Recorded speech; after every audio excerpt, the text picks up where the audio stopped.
All right, welcome everyone. Thank you for joining us tonight for the Stand with the Six Forum. I'm Christine from the Anti-War Committee. First off, I want to give a big thank you to the US Palestinian Community Network for helping us put on this event and sharing your knowledge at this forum. The Anti-War Committee is excited to have you here. A little about the Anti-War Committee. The Anti-War Committee is a grassroots, all-volunteer organization in Minneapolis, Minnesota. We organize against US war and imperialism, both by taking to the streets with protest and hosting teach-ins and forums just like this one. Our work also focuses on fighting US militarism, political repression, occupations, and anti-immigrant policies, as well as racial and religious oppression. We believe in the Palestinian right to return and stand in solidarity with the 6 civil society organizations that are being unjustly attacked by the US and Israeli governments. So thank you for joining us tonight to hear more about why this attack on Palestinian civil society organizations is significant and how US aid to Israel encourages these attacks. And find out why it's our duty as activists to fight back. So now I'm going to hand it off to Andrew to introduce our first speaker. Hi everyone, I'm Andrew. I'm proud to be a member of the Anti-War Committee alongside Christine, and I'm going to be introducing our speakers today. While they're speaking, anytime a question pops into your head, please feel free to post it in the Facebook chat, because we're going to be having a Q&A discussion at the end of the event. Our first speaker is Husam Marajda. Husam is the co-chair of the US Palestinian Community Network's Chicago chapter and is also a member of the Arab American Action Network.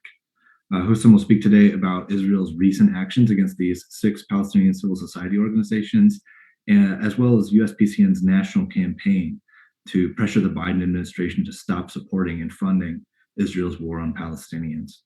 So let's give it up for Husam.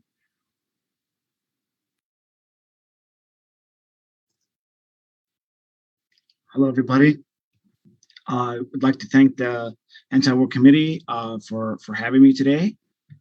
I would like to talk about the designation of the 6 Palestinian human rights organizations. So why now? What does it mean? Why these organizations specifically? And what we've done so far and what we're going to continue doing, and what is the call to action to continue doing after that. So on October 22nd of this year, Israeli Defense Minister Benny Gantz designated 6 Palestinian human rights organizations, human rights defenders, as terrorist organizations, right?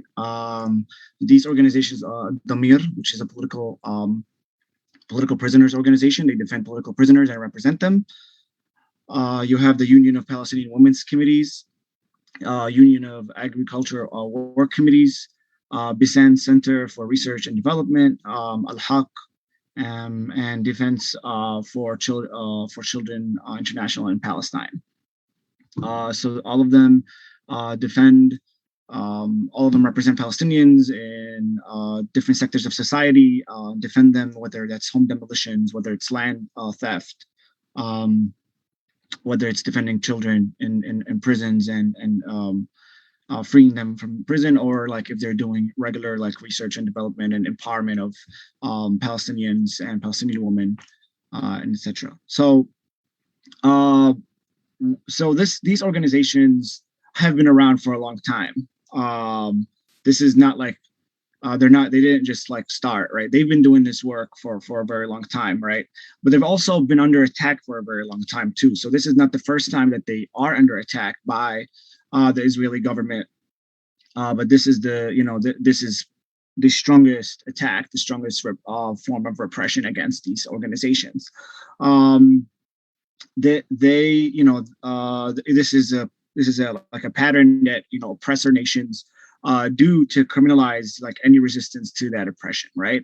We see it in the United States all the time, from resistance to colonialism, which is criminalized, resistance to slavery, slave rebellions, right? Civil rights, McCarthyism and civil rights activism here, and anti-apartheid activists and organizers in South Africa. I mean, I could give you examples for months here, and this is no different. This is what Israel has always done, right? And of course, something that Meredith, who will speak after me, is the anti-war and the Midwest 23 activists who were criminalized here in the Midwest for standing up for Palestine and for standing up to U.S. imperialism.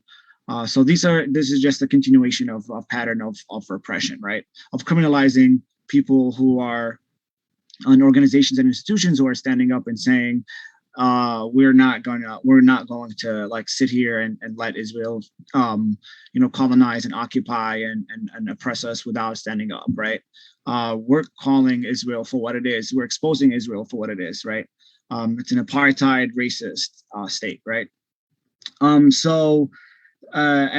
they, like I said again, they have been under attack for a while, right? So, and them and their sister institutions, right? Like Husam Marajda, which is the director of the Union of Palestinian Women's Committee. She has been in prison under administrative detention since the beginning of the year, and now her case is moving from administrative detention, which is a process where Israel puts Palestinians in detention without trial, and they can extend it indefinitely every 6 months, right? So she has been there, but now it's moving into a regular trial, and potentially facing 2 to 3 years in prison, right? Addameer, right? Addameer has a handful, right, of members and staff and former staff who are currently in Israeli jails as well. Addameer has had their offices raided just earlier this year, in which their files and their laptops and their phones and stuff like that were raided and stolen. And as what the report came out a couple weeks ago, that all of these 6 organizations were actually spied on by Israel and by an Israeli software called Pegasus. So this is just an escalation of oppression, right? The consequences of this designation is mainly to forbid foreign agents and foreign individuals from donating and providing grants and monetary support to these organizations, right? So that's one of the main main thing that Israel is trying to achieve here is criminalize them and cut their monetary funding. And another one, most important, just as important, of course, is that it's easier to put people in jail when you can just say they work for a terrorist organization. Now, this is, it's weird, right? Because all of Palestinian political parties are technically designated in Israeli law as terrorist organizations. There's no exception. All of them, including the Palestinian Authority, right? But this just adds more, ammo that they can use in court and say, yeah, you work for a terrorist terror group and designated terrorist organization. So it's easier to bring more charges to the individuals and the leaders and the staff and the members of these organizations. So why this escalation now? Many reasons, but mainly is because Israel is just very desperate. Israel has been losing in a lot of fields. They've been losing on a lot of fronts, right? And so it's a desperate move to criminalize these organizations and exposing them, right? Criminalizing these organizations that are exposing Israel and are challenging them on literally a daily basis, locally and internationally. So Israel has been losing its reputation.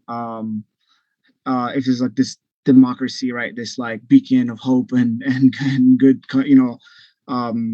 good country, right? Good nation, good state in the Middle East, right? It's been losing that. Their reputation is in the mud in the international community, and the fact that they commit like mass massacres, every couple of years is not helping their image, right?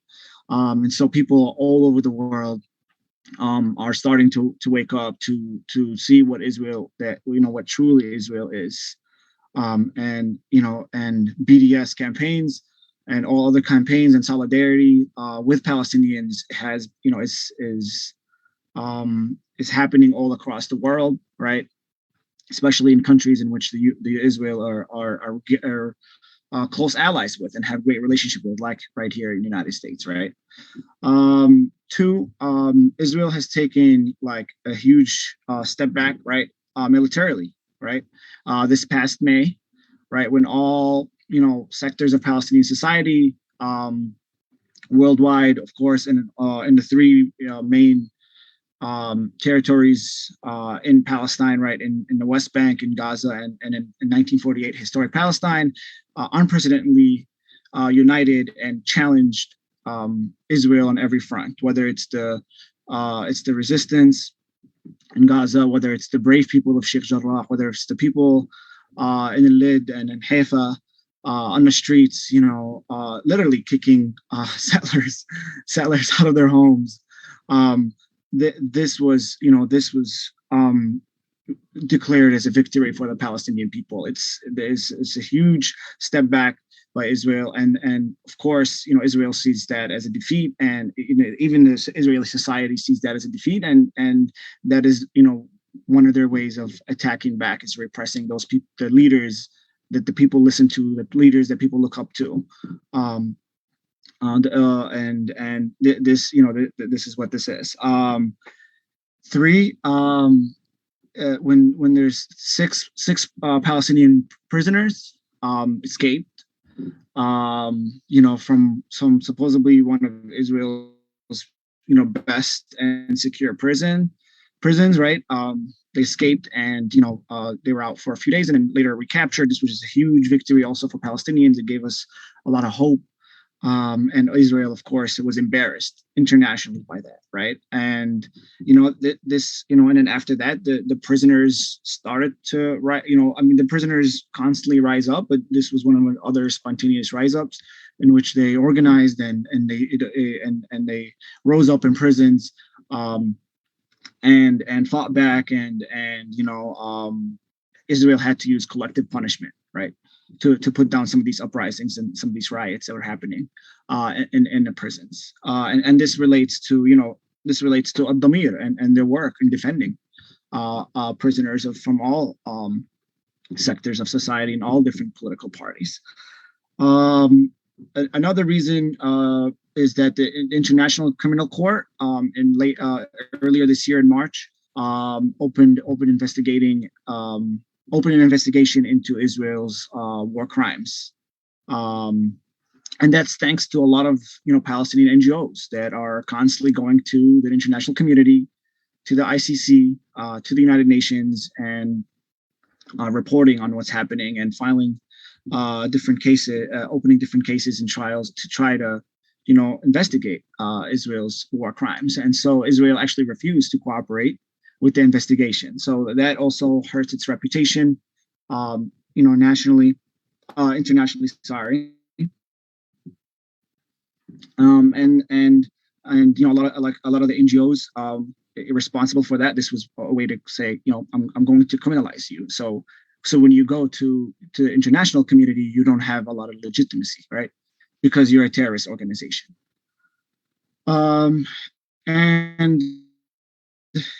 Number five is there's a new sense, right? There's a new sense of nationalism, right? After after all these things I just mentioned, there's a new sense of nationalism that's arising amongst all sectors of Palestinians, right? And that's why, right? It's important for Israel to criminalize those organizations and those institutions that represent and defend those people that have rising nationalism, that are protesting and are resisting, right?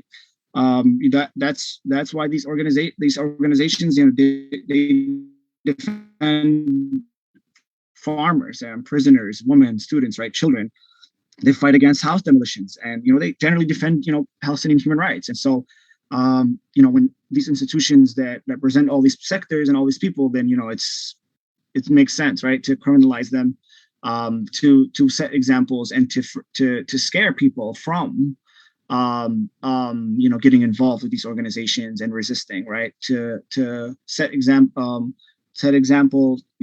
by taking the imprisoning the leaders and say, you want to, the new generation, like you guys want to join these organizations? Well, we just arrested the director and we're going to put her in jail for 3-4 years. So the same thing is going to happen to you. And so it's trying to forbid people from scaring people from resisting. But as you all know, there's nothing that can stop Palestinians from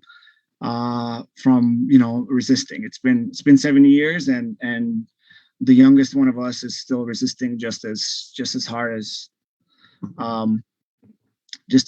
the oldest one of us. So yeah, so this is our analysis of why this is happening now, and so I just want to talk about the relationship of USPCN, US Palestinian Community Network, which I belong to. What's our relationship to these organizations and what exactly we did about this designation. So USPCN had a long relationship with these organizations, right? We visited 5 out of 6 of them during our most recent delegation in 2018. We have a working relationship with 3 of them in our campaign. Actually, I think 4 of them. Sorry. So we Addameer represents Aby-Keirstead. He's a cultural instructor, cultural worker who has been detained and put in administrative detention because of his organizing, but because of his cultural resistance as well. And Addameer represent him, and we've been working closely with Addameer on a free Khattab campaign that we've been working on since the beginning, and providing support and trying to put pressure on the State Department to interfere in his case and in his arrest to pressure Israel to release him. And we were also been working closely with the Union of Palestinian Women's Committees on the Free Khitam Safin campaign, the director of the organization. So we've been also working on that. We've been working with the uplifting the demand of Defense of Children International-Palestine to pass, to encourage Congress people to sign on to the bill HR 2590, the Palestinian Children and Families Act. We've been going after Representative Jan Schakowsky here in Illinois, and other representatives across the country to demand that they sign on to that bill. And we've worked on like the Freedom for Aby Al-Aboudi, who's the director of the Bisan Research Center. And we've also hosted the director of Al-Haq, Sha'wan Jibreen, and in one of our Arabic language events that we hosted, I think maybe a year ago, via Zoom. So we have a close relationship with them, and we work with them on a daily basis almost through our campaigns here. And once they come to the States for tours and stuff like that, we always host them. We always tour them around. So we were very, very, very close with them. And when this happened, we right away recognized the need to organize. Like we didn't wait at all. We said we have to organize. We have to do something about this. And so we called for a social media storm and a call into action to the Secretary of State, Anthony Blinken, and the Deputy Assistant for Israel and Palestinian Affairs at the State Department's Bureau of Near East Affairs. Hadi Amr is the guy's name. So on Thursday, so the first storm we did was Thursday, October 14th, and we continued on the days after that, the Friday after and the week after that, and we did a call in, and we continued to demand and tell people to call the State Department's offices, and we actually got to talk to the guy Hadi Amr, which is really rare for something like this to happen. But we got to talk to him, we got to challenge him on the phone, or we got to tell him that this is, you need to do something about this. State Department has to interfere and do something about this.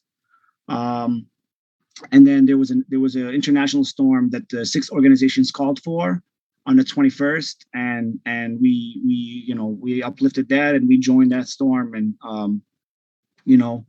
and then the week after that, there was a call into the White House comment section, which we also joined and advertised for and pushed people and our members to do. And then the 6 organizations actually called for one of their demands was to go to U.S. representatives and U.S. Congress people to demand that they sign on to Betty McCollum's bill. So Betty McCollum, the HR 2590, the first bill I mentioned, that was Betty McCollum's, and Betty McCollum also put forward a resolution. You're familiar with her, right? She's from Minnesota. So she put a resolution, HR 751, which condemns Israel for the designation. So we actually went after Jan Schakowsky, which we've been going after for a while. We went after her and demanded, we had another social media and a call in action with some of our partners here in Chicago to demand that she signs on to that bill as well, to that resolution as well. So that's what we've kind of been busy with these kind of things. We're just like waiting to see what the 6 organizations call for. We're also been trying to collect statements of support from Solidarity and progressive organizations. I know the anti-war committee were probably, I think, the first ones that signed that wrote a statement and published it in support of the 6 organizations. And I know that the Chicago Alliance and the National Alliance Against Racism and Political Repression also did something similar.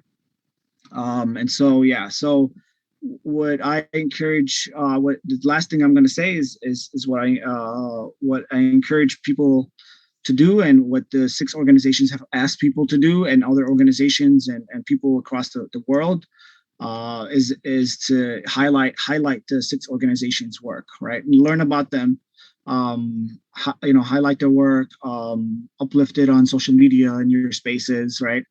And continue to support them financially or in other ways that you can, right? And support them also like in material ways, like actually like uplifting their campaigns or picking up their campaigns as well. So like I know DCIP has a campaign that anybody can pick up and work on in their respective region, because you can just target any representative or congressperson in your area to demand that they sign to these bills and resolutions. And yeah, I think that pick a congressperson and try to push them and meet with them if you have a relationship. Call them, email them, text them, do any social media storms to their offices, and make sure that they know that you're going after them, and then demand that they sign on to these bills and speak out against Israel's continuing war crimes that are happening on a daily basis. Even when the news cycle is not talking about it, they are still committing war crimes. So that's it for me for now, and I'm gonna give it to Meredith, and then if you have any questions, we can answer them later. Thank you so much to Husam. That was fantastic.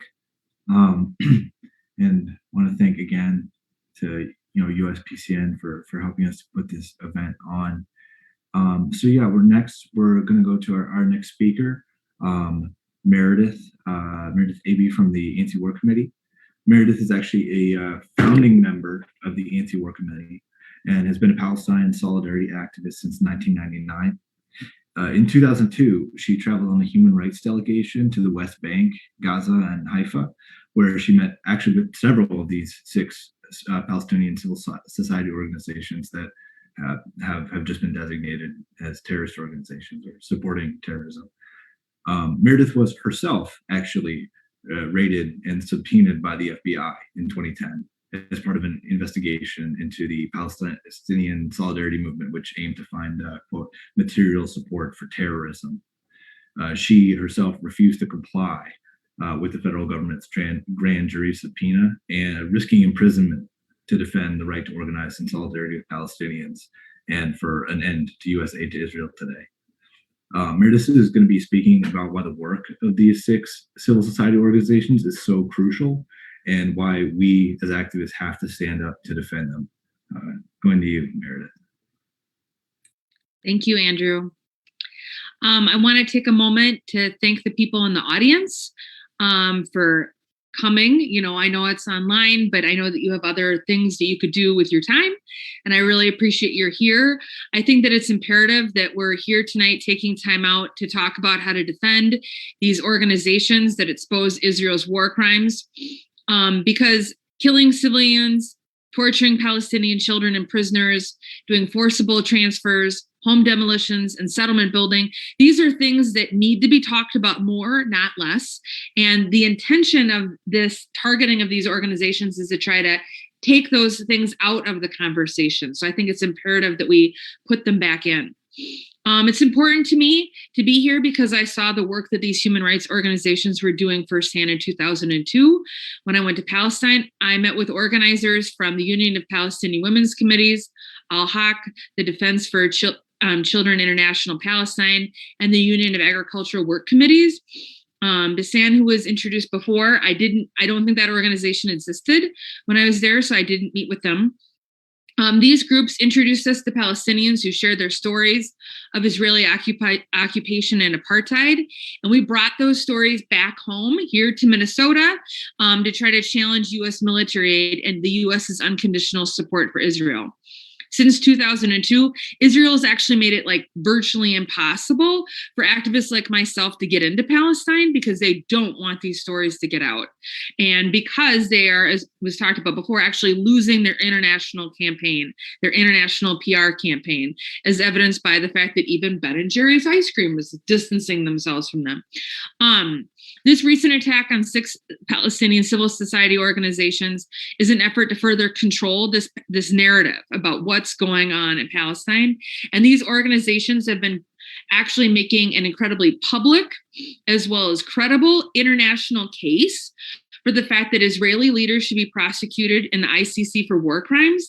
And they've been justifying this boycott movement, this sanctions movement, this BDS campaign that is being led against Israel.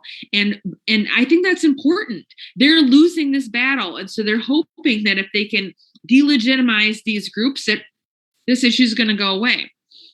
There have been a lot of really great news articles that have been published in the past 2 weeks about this issue, and we've been trying to put them out on the Anti-War Committee social media.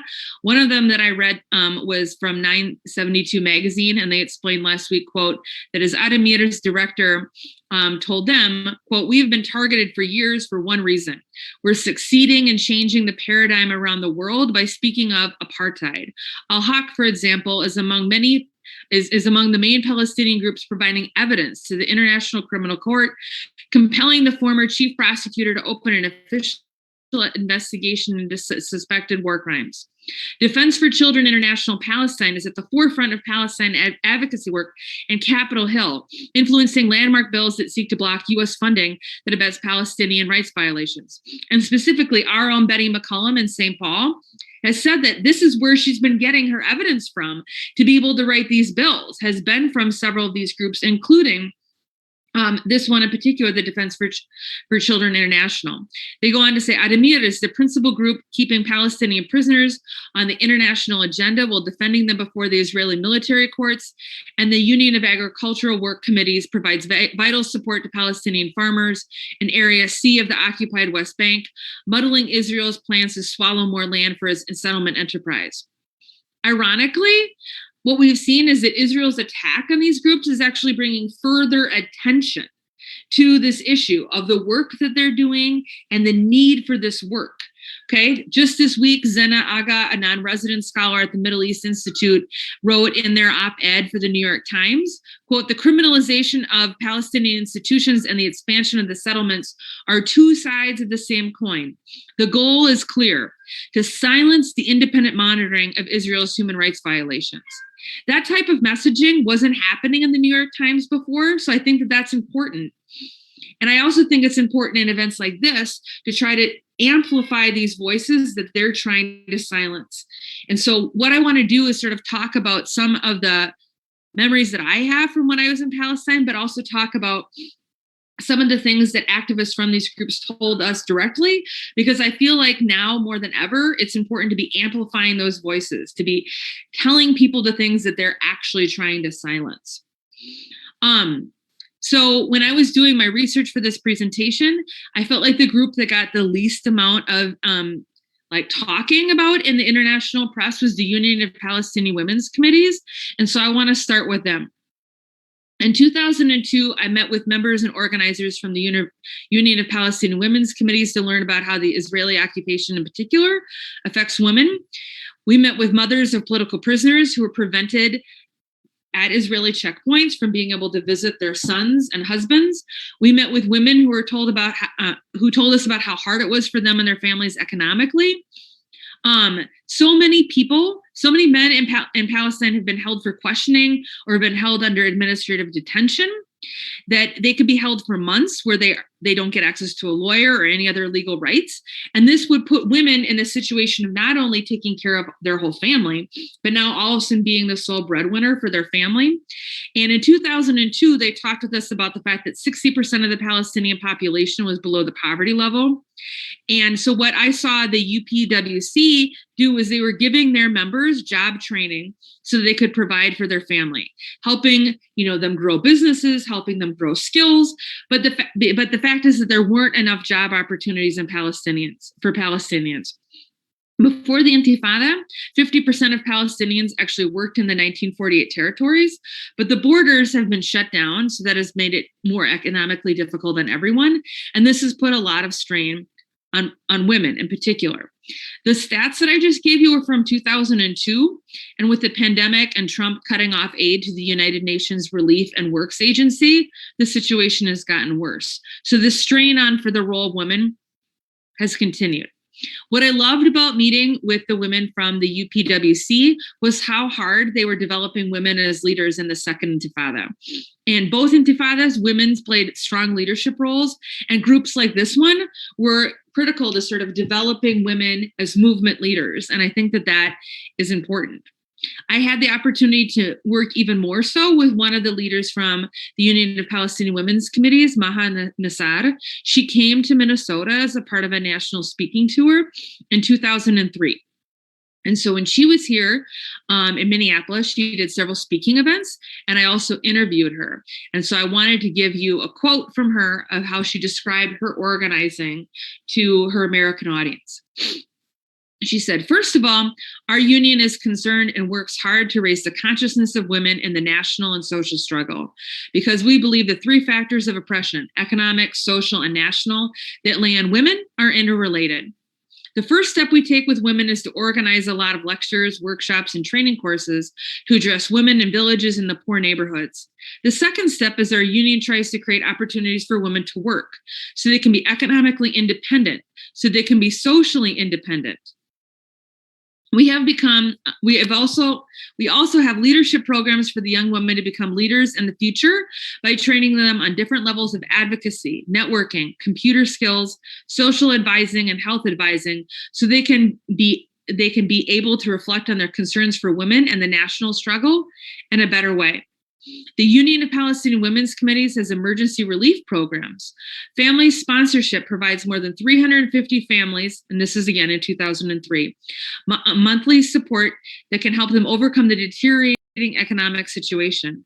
We do not believe in, and we are not a charity organization. We believe that women should find jobs rather than look for charity.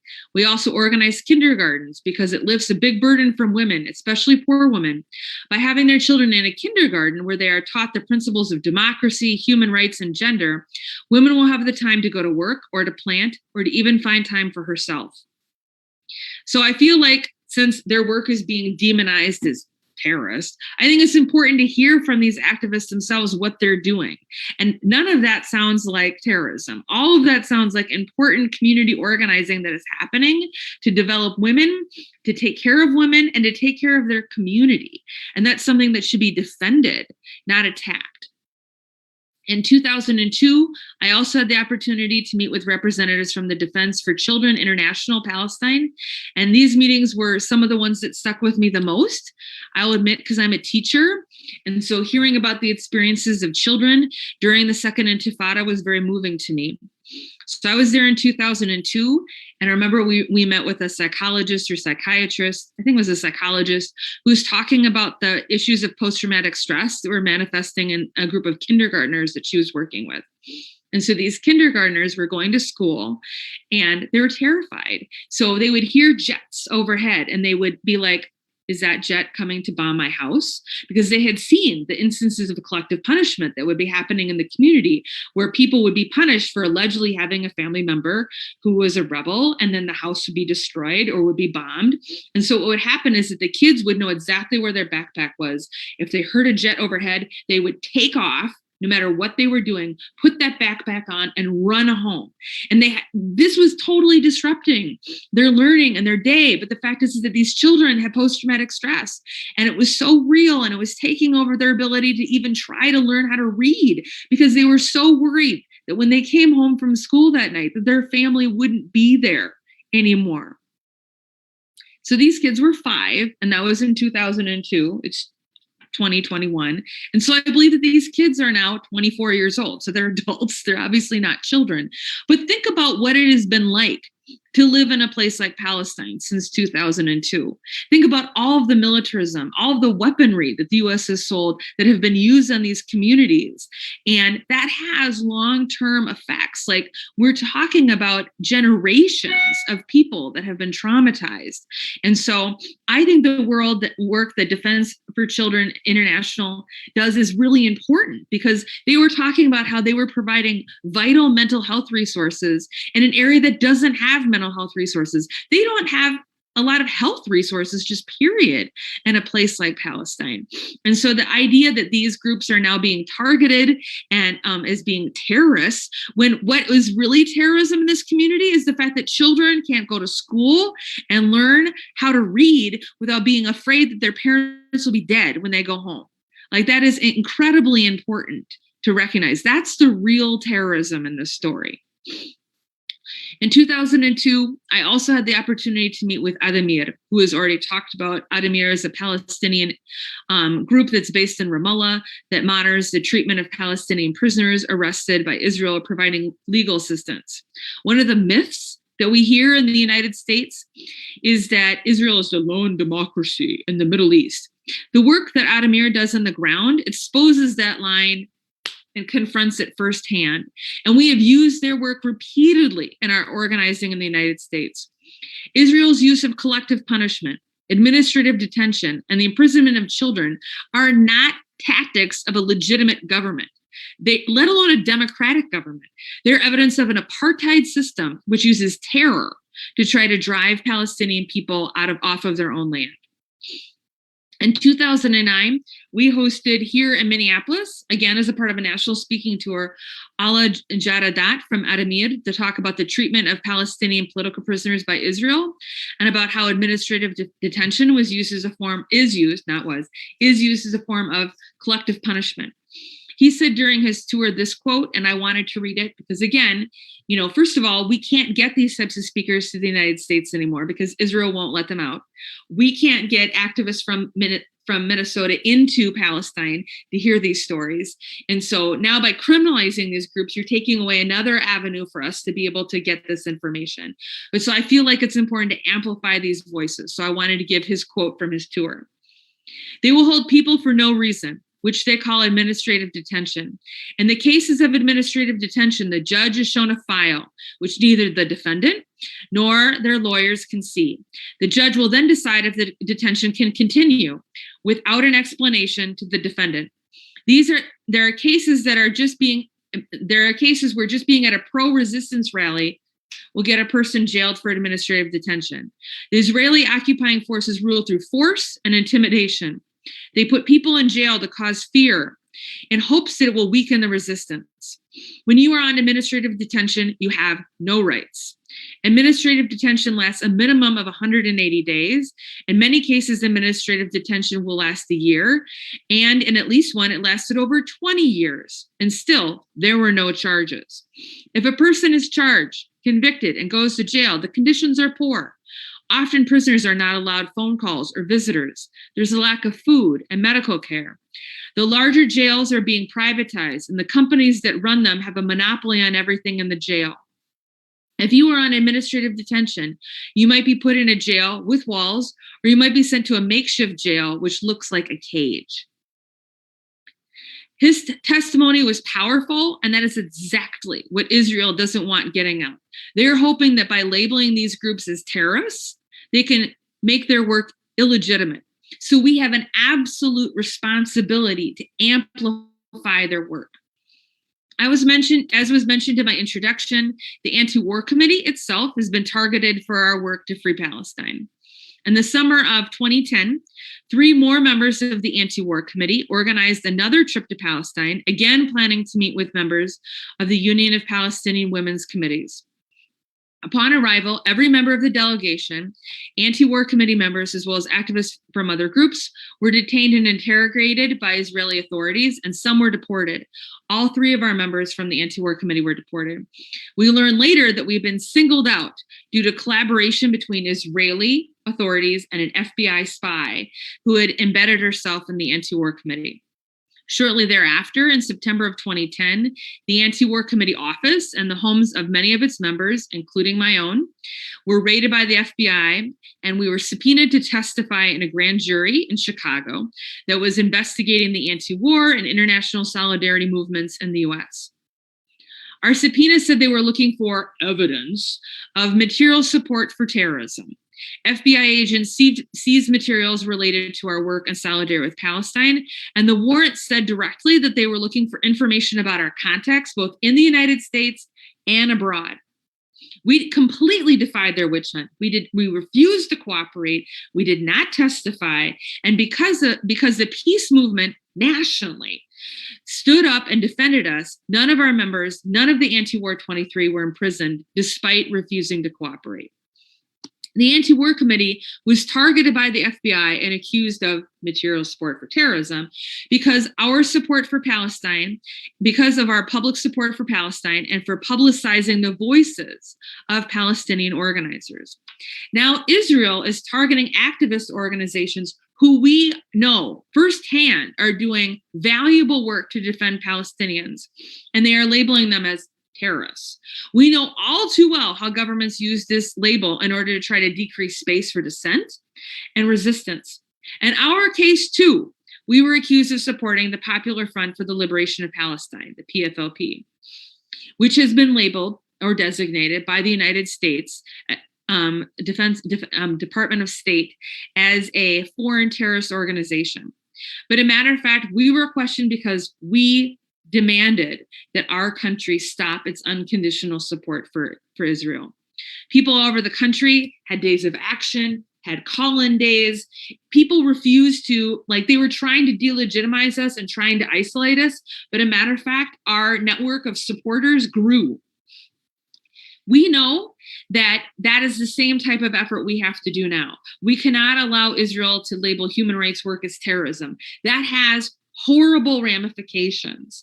That affects us in the United States. That affects other human rights groups in Israel. That affects other human rights groups around the world. So I think it's incredibly important that we not cede this ground. We have to defend these organizations. I agree with Shawan Jabarine, the director of Al-Haq. She said recently that Gantz says that we are terror organizations when he himself is a war criminal. Gantz is the defense minister in Israel who actually issued this declaration that these 6 groups were terrorist organizations. He was head of the Israeli military back in 2014 when it completely laid waste to parts of Gaza, killing at least 1,450 civilians, including 550 children. He later boasted that he had sent Gaza back to the Stone Age. Israel is the real terrorist. They are the ones who are causing terrorism. It is not organizations who are trying to do the defense work around women, who are trying to publicize the situation for political prisoners. These are not acts of terrorism. What are acts of terrorism is what happens by the IDF on a daily basis in Israel. There is an international movement of opposition growing to this terrorist baiting by Israel. Locally, both the Anti-War Committee and Women Against Military Madness have released statements. Yesterday, when we were organizing this event at the Anti-War Committee meeting, it was announced that over 100 other celebrities signed a public letter calling on Israel to rescind its terrorist designation of these 6 groups. I was personally really excited that the Hulk signed on to this letter, but you can find this letter online. But I think it's important that like celebrities are like, no, we stand with these people. U.S. Representative Betty McCollum from Minnesota's own 4th Congressional District, Yay St. Paul, sponsored an incredibly strong resolution that condemned Israel's actions and specifically called out that some of these groups in Palestine who are on this list, she has worked firsthand with. Okay. Our own representative here from Minneapolis, Representative Ilhan Omar, has also signed on.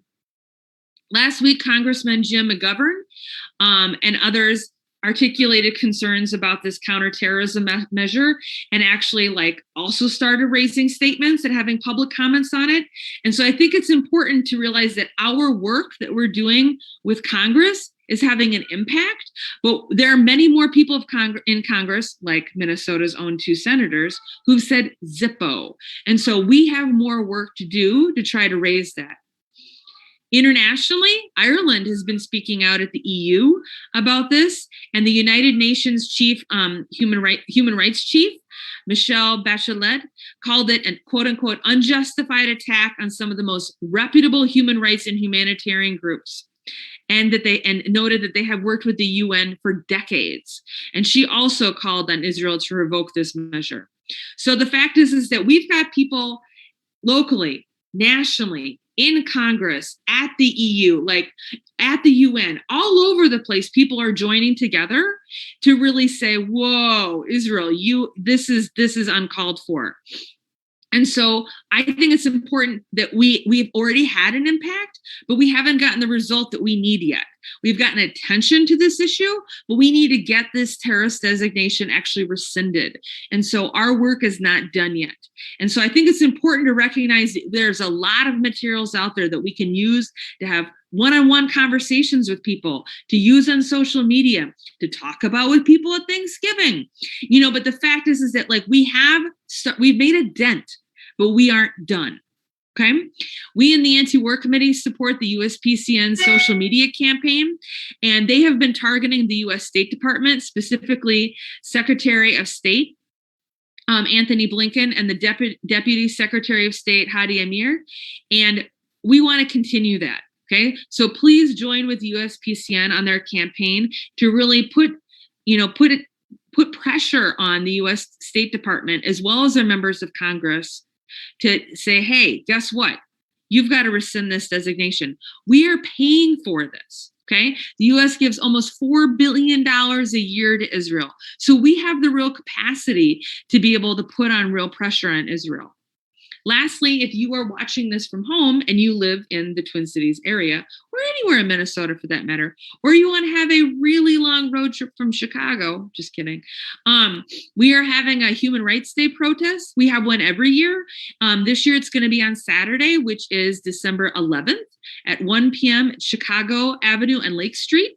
And one of our demands for that protest is not only around freeing Palestine, but about specifically drawing attention to the designation of human rights organizations as terrorist organizations. And so we hope that you will also join us at that action so we can take these concerns to the streets. I'm now going to turn it back over to our MCs so that we can hear from you guys and see what questions that you have. Thank you very much. Wow. Thank you so much. Thank you to both of our speakers. I really enjoyed hearing all of that. And definitely go out and check out USPCN's social campaign and support it. And get it spread everywhere. I saw a few questions in the Facebook comments, and so we are going to start with those, but feel free to put some more in the comment section, and I will send them over to our speakers. And so the first question we have is from Drake. At least 6 Palestinian activists were illegally hacked by Israeli spyware a couple weeks ago. What do you think of that story and Israeli cyber warfare more generally?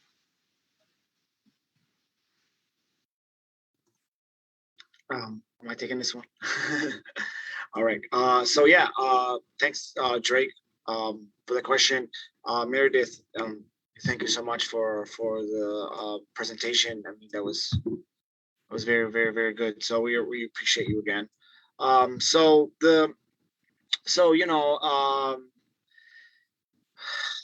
mean, Israel uses like collaborator systems, and they use spies, right? In real life, right? And so that they're using that online as well. It's not like a new thing that activists and or organizations are pose a threat to Israel, and so they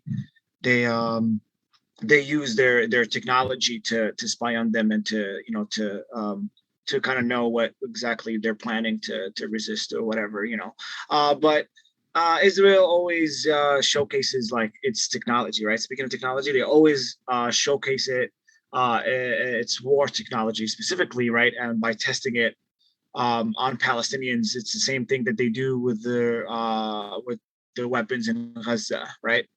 They get these new weapons, these new drones or whatever, and then they test them on the Palestinians in Gaza. So this is another case of that, right? And then, so they're using these spyware tools, and then they test them on their own, on not their own people. They test them on Palestinians, and then they show them off, right? And then they sell them to other regimes, right, all over the world, like their allies, right? Like Morocco or like the United Arab Emirates, for example. So that this is. This is nothing new that Israel, it's just like a continuation of Israeli like policy. To piggyback off that, I agree with what was said, but I also think it's important to point out that this is not just something that Israel does, like it's something the United States does in our own country. I mean, you can go back to Edward Snowden, you could go back to the documents that we read when they attacked us. Like it was, they said they listed the email addresses they wanted. They said very specifically they were using our social media against us, as a way to try to find evidence of what our opinions are. And so I think it's important that if you are an activist, also, this is one of the reasons why we can't get American activists into Palestine, is because Israelis, the Israeli folks at the airport will go through and sort of put together a list of, a dossier of look at all your social media posts and look at all these positive things you've said about Palestine. We can't let you in because God forbid you might actually see something. And so I think it's important to understand that this is something that Israel has done, but I also think it's important to understand that this is something that lots of countries that people call democracies do, is they spy on their own citizens in an effort to try to squelch dissent or to be able to try to find things that they can use to squelch dissent.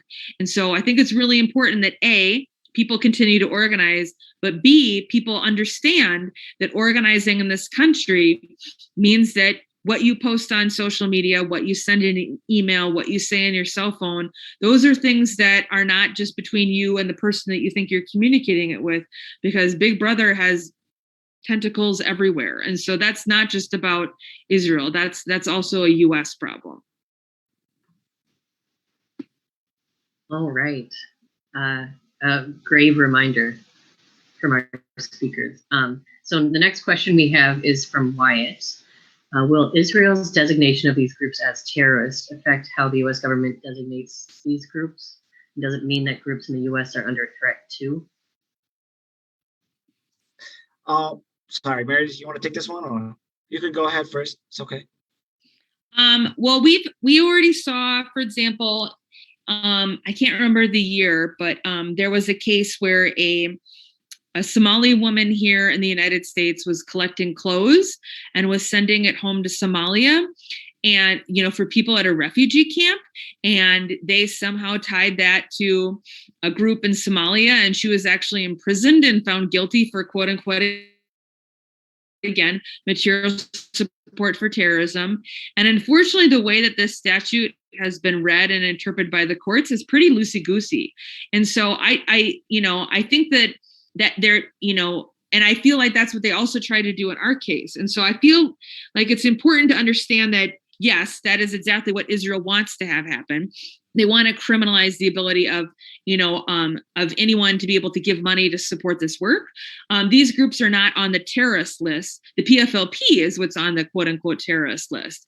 But I do have an example that was just in the news on November 17th that the Associated Press reported, and that the Star Tribune actually covered this week, that an Israeli military court on Wednesday handed down a reduced sentence to a Spanish woman who admitted in a plea bargain to raising funds for a West Bank charity. And they don't specify what group it is in it, but it's because allegedly this charity had ties to the PFLP. So it could have been one of these groups. But the idea is that is exactly Israel's intention, is they want to make it harder they want to criminalize giving money for human rights work. And I think that is incredibly dangerous. A lot of these groups receive a significant amount of funding from the EU. And so how the US treats this, how the European Union is going to treat this remains to be seen. But that is Israel's endgame, is that they're like, we can pull the plug on the finances for these groups and they think they can get away with whatever they want. And it will certainly be more difficult for people like Representative McCollum to have actual information on the ground if they're not actual paid staff people who can talk to her about it.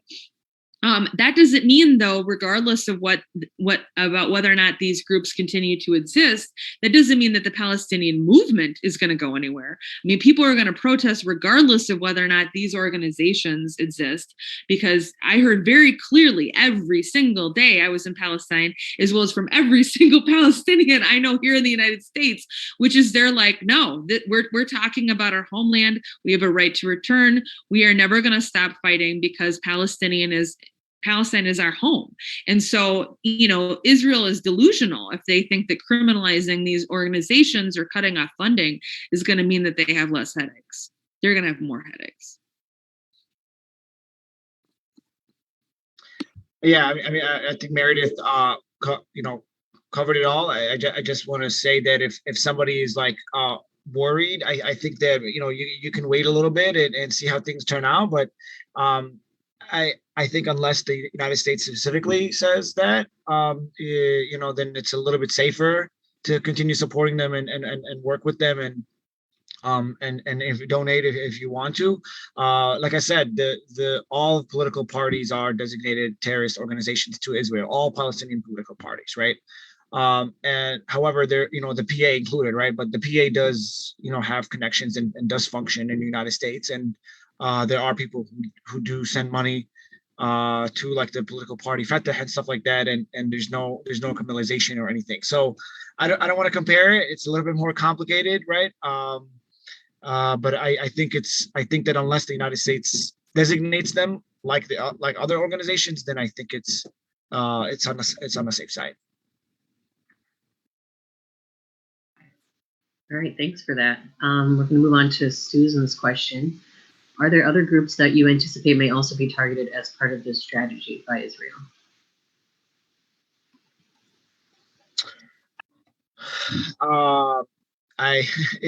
Israel is very unpredictable. So it's really hard to say, and it's really hard to tell. So I wouldn't be surprised if they go after more people.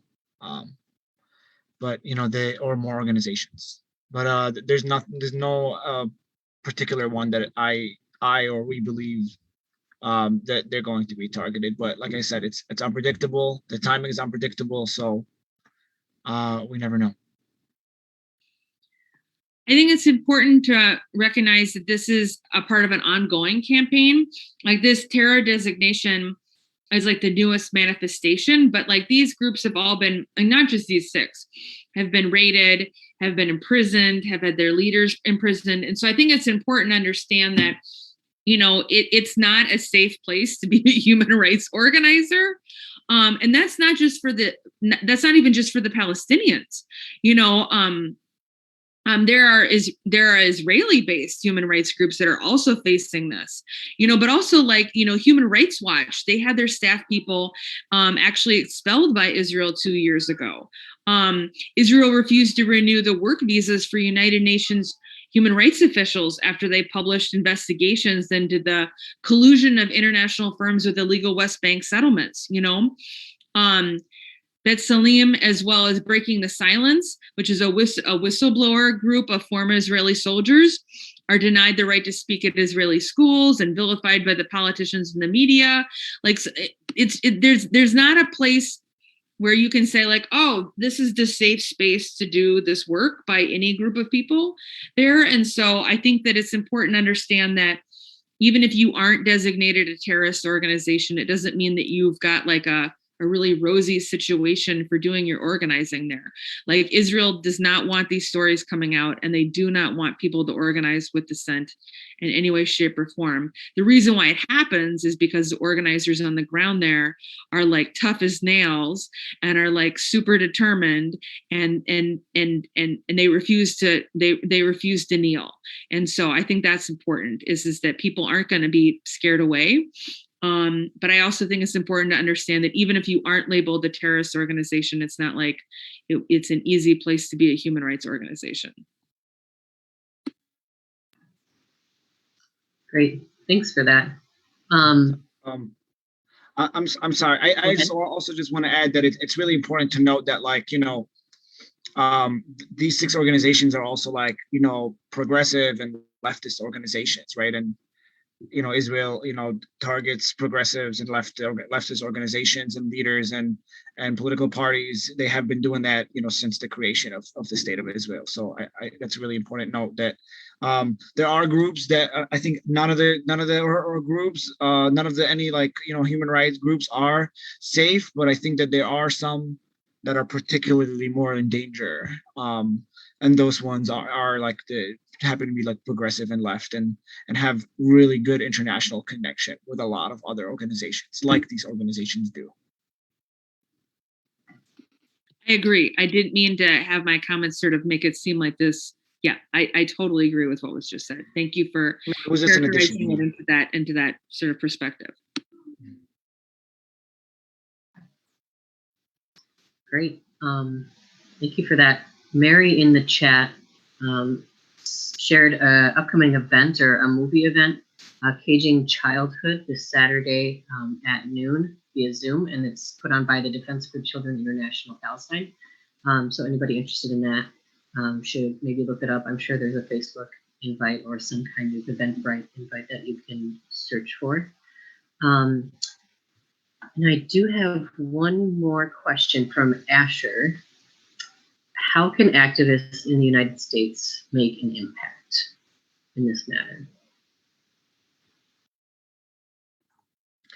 I think the first thing is joining an organization that does social justice and human rights work. One, and then two, I think organizing whatever group you join to include Palestine, stand in solidarity with Palestine, invite Palestinians to speak at their rallies and protests and events. But I think the immediate call to action, in particularly to this situation, to this issue, is organize a call-in, organize a social media storm, and target a congressperson, or target the State Department, Secretary of State Blinken, or Hadi Amar, which is the Deputy Assistant of the Palestinian and Israeli Affairs. So, bombard them with phone calls and emails, meet with them and encourage them to sign on to these bills, encourage them, or not encourage, just demand that they sign on to these bills, demand that they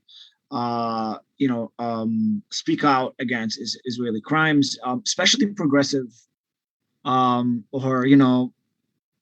Congress people who claim to be progressive, right? It's enough that it's enough. It is enough, right? It's too late now for for progressive or Congress people to call themselves progressives, right? And to claim they're progressive, and they're progressive on other issues, but not on Palestine. Like, you can't be progressive except on Palestine. Like, that's not acceptable. And I think you make it to them that, hey, you are not a progressive, and you're not going to be labeled as a progressive, or we're not going to respect you as a progressive if you're not progressive on Palestine. Like, this has gone for too long for you to ignore it, continue to target them, I think, and of course, continue to support these organizations and their calls to actions as well, whatever in the future they come up with. But also, there's organizations in Palestine. These organizations, of course, need support, but there's also, a lot of organizations here in the United States, the Palestinian organizations led by Palestinians that, like USPCN, who constantly have campaigns and calls to action. So supporting those campaigns and calls to action is really, really important, because we work directly with those people on the ground, and therefore supporting organizations in the United States, you're directly supporting the movement for liberation of Palestine. I 100% agree with that. I especially like the fact that number one was that you should join a group. I agree. I mean, if you look at why these groups are being targeted in Palestine, it's because together, when people take collective action, they get stuff done. Right. And so if you're just at home making phone calls by yourself, that it's not, you don't have the same impact as if you have a protest in the street, or if you have a group of people who are organizing for actions. And so I agree that people should find their political home. And if you live in the Twin Cities, that could be with the Anti-War Committee. That could be with Veterans for Peace. That could be with Women Against Military Madness.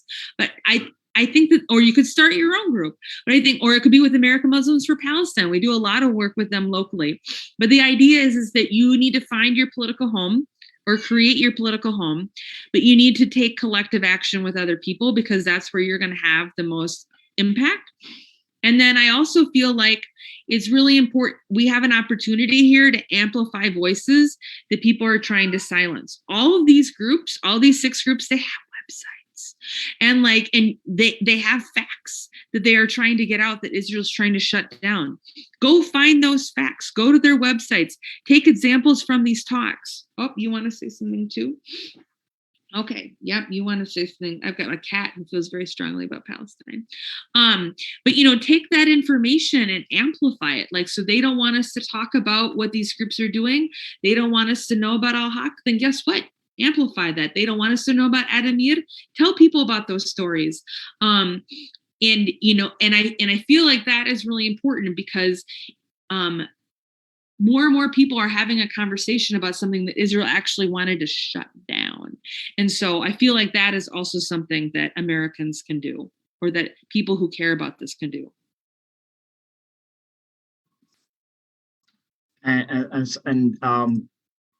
All these things, and just wanted to add one more thing before, because I don't think there's any more questions, but I wanted to add that we did drop some statements on Facebook in the chat and on the comment section, but we also dropped our toolkit. If you'd like to, use it and get inspiration, you could use that to organize something against the State Department. I also want to say that if you're Arab or Palestinian in Minneapolis, I think now is the time to start a USPCN chapter. So get in touch with us, and we'll help you get started. That would be awesome for us to have a USPCN chapter. I'd love to see that happen. So yeah, everyone check out the comments. There's ways to engage. There's events being posted there. But for now, we're going to wrap up this event. So thank you for coming.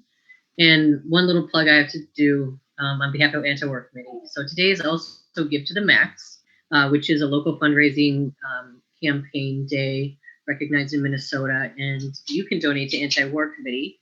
I will put the link in the comments as well. So if you'd like to support our work, please donate. And I'm going to leave Andrew to close it up. Yeah, first off, I want to give one last round of thanks to these two wonderful speakers, and also a round of thanks to everyone who's attended tonight. Thank you for coming. I had a little blurb that I was going to say about taking action, but I really feel like Husam and Meredith have said it better than I could. Get active if you're not already active. Join a group. Join a USPCN chapter. If you're in the Twin Cities, join the Anti-War Committee. Come to a meeting or another group like Meredith mentioned a whole slew of them. And yeah, if you're in a group, center Palestine, make the Stand with the Six campaign a focus of your organizing. Speak out. But yeah, I'll end it there. We like to end our anti-war committees by reiterating: from the river to the sea, Palestine will be free. And thank you for coming, everybody. Yeah, have a good night. From the river to the sea, Palestine will be free. Woo!